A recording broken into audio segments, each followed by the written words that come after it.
fait, ça fait un bout de temps là que je suis enfermée ici. Je sais même plus quel jour on est.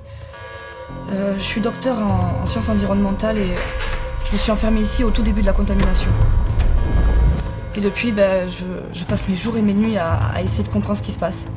Mais je tiens peut-être quelque chose. J'ai des éléments qui peuvent conduire peut-être à un remède.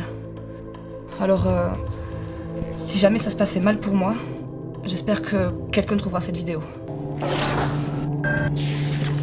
Je vais expliquer comment j'ai procédé. J'ai commencé par récupérer un maximum d'informations sur cette contamination. J'ai épluché toutes les publications scientifiques réalisées par les autres chercheurs.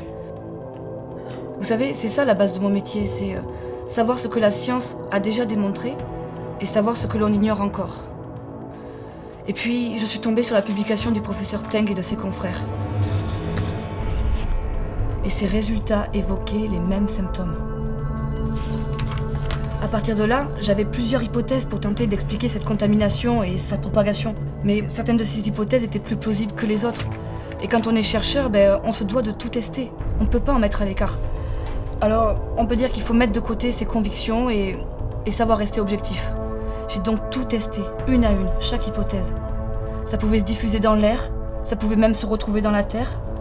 Ça pouvait aussi se propager via les insectes. J'avais déjà vu ça ailleurs. J'ai été aidée par 2 autres scientifiques, Eva et Julie. On a été en contact pendant un bon moment avant que les communications tombent. On a mis au point des expériences pour tester toutes les hypothèses. On a écrit des protocoles qui expliquaient tout ce qu'on allait faire et également les résultats attendus. Par exemple, pour la Terre, j'ai dû comparer des échantillons qu'on avait ramassés à l'extérieur avec des échantillons sains. On a fait 153 tests en tout.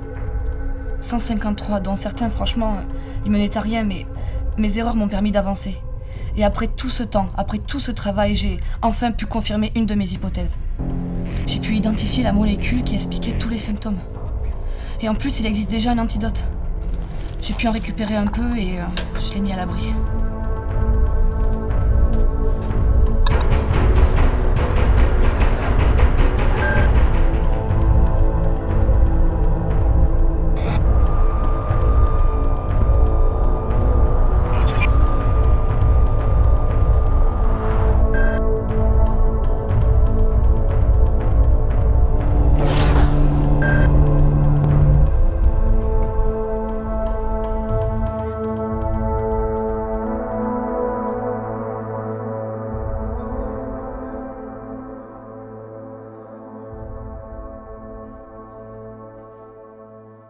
Ça se voit ou pas?